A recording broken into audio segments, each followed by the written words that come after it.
From the river bounding the city on the north, you saw only the magnificent skyline. Kind of, yeah. I think I would read on. It's not a cliche, obviously, but it's not doing a lot for you. Why is it magnificent? Would be better. You stared up at it in something like awe, and sometimes you caught your breath because the view was one of majestic splendour. I'm quite liking it. Maybe it's just that direct address. You stared up at it, you caught your breath, because it does, or it's at least trying to. Is it a second person? Put you that? No. Narrator, a narrator. No, narrative even. Just that passage. Right. The clear silhouettes of the buildings slashed at the sky, devouring the blue. Flat plains and long plains, rough rectangles and needle-sharp spires, minarets and peaks, pattern upon pattern laid in geometric unity against the wash of blue and white, which was the sky. It's quite a long sentence. This is a long sentence, isn't it? Can't decide if it's really making me think this is great or it's just putting me off completely. Is it something they're trying too hard at? Is it almost hyperbole, isn't it, to describe the skyline in this way? I would read on, I think, yeah, just to get a feel for where it's going. And at night, coming down the river highway, you were caught in a dazzling galaxy of brilliant suns, a web of lights strung out from the river and then south to capture the city in a brilliant display of electrical wizardry. Ooh, wizardry. It was, yeah, that might put me off a little bit, actually. It's not awful. It's just a little bit like, I don't really like that very much. Sort of makes you wince a bit. And up to that point, I was into this. Yeah, it's funny, isn't it? There's one word as after wizard. Then what's the next one? The highway lights glistened close and glistened farther as they skirted the city and reflected in the dark waters of the river. Yeah, I know. I kind of get where we're going with, or what we've had. Sorry, but I want to know where we are going. You know? I mean, I've read on, and it doesn't get any better. Right. It just feels like it's a bit more of the same. And there's a bit at the end that says, the lights blinked their gaudy eyes, and along the stem the incandescent display tangled in a riot of colour and an eye-catching splash. Again, I don't like splash very much. No. That's like too small a word if you're trying to make this a grand thing. But that seems like I've just read that with the electrical wizardry. Why am I reading that again? I think we've got too much. I think what they're describing as in the author, I think it's run away with them, really. I think they've got lost in the city, describing the city. I don't know where Lethal Weapon is set. Whether it must be Los Angeles or New York. Yeah. But there's the beginning of the first one. You remember the girl jumps off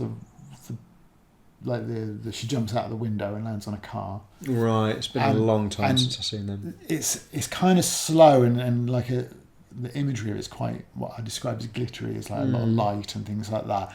And it's clearly because this girl's out of her face on drugs. Yeah. This is trying to do that. But this is predates Lethal Weapon by a long way. But what we don't have here is the girl. It's the girl. Yeah, is the bot. Yeah. There's no, other than that direct address which is trying to put me there. There isn't anybody there for it to hinge upon. Yeah. I would much rather it just like get somebody involved. I'm reading a book, and it describes a building, but it piecemeals the building as the people are interacting with the building, which is a really stark contrast to one that I read. The book, like last week I think it was, the review went out, it was Shakespeare's Landlord, which describes a building over 2 pages and then they never fucking go in the building. And it's just like, why have I read those 2 pages? Yeah. So there's one way of doing it and there's one way of not doing it. But the way to do it is to get the people in there. Yeah. If there was somebody right at the start of this, I'm driving. As I was driving, like almost like... Yeah, I was going to say, if it's first person, do you think you'd react differently? Yeah, I think you've got almost like a film noir setting there. So like, it was a rainy day and I'm in Los Angeles and I was, like... Go on, Chief. Philip Marlowe, do you know what I mean? Yeah. It's like... I feel like that would hook me in. You could still do this description because Marlowe does. Most first-person narratives wouldn't, not to this extent. But Marlowe does. So I feel like you could do that. And I feel like it would be better if you did. Just get the people in a bit quicker.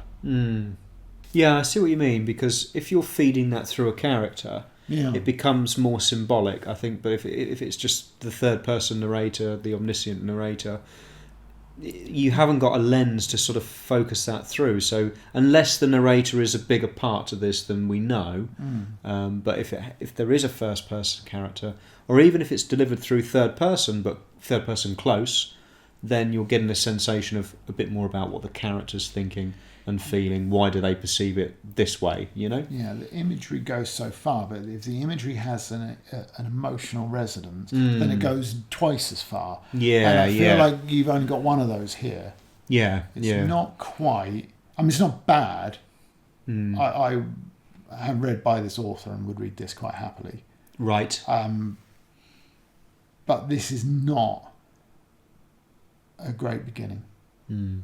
It's very, very convoluted, really, I think. Yeah, I would love to, the driving down and the highway lights glisten close and further as they scatter the city and reflected in the dark waters of the river. What happened in that river? Why are you thinking about that river? 2 very lengthy paragraphs of a very abstract description. You don't need them both. And I know they go, oh yeah, but your book is only... That's quite a good way to phrase it, abstract description. Because you've got nothing to hinge it on, have you? So what do you think? Would you be? Would I read on from there? Well, I'd probably really scan quickly to see if it gets into it. So that's probably not a good indicator. See, the last sentence of this passage, which is pretty much the whole of page 1, actually says... Behind the buildings, behind the lights were the streets. There was garbage in the streets. And I know the genre, so I'm kind of like, that really works. And almost that would work better as your first line. Just as your first line, yeah. Definitely. Yeah, I mean, straight away you've got something to hang on to. I mean, the genre of this is crime. So when it's like garbage in the streets, like... Yeah, it's not just trash, it's people. It's people as well as, So right. For me, that's just a much better start. But again, 1959, or was it 58, whenever this came out. 58, did you say? Yeah. Things have been worked out. Do you know, we worked things out in a way, it's like this works better than that. But going conversely against what I just said, I feel like Philip Marlowe, who does the film noir, the crime, better than almost anybody, although I think... I think that this guy came after Marlowe. He would have written that, but he would have said, behind the buildings, behind the lights were the streets.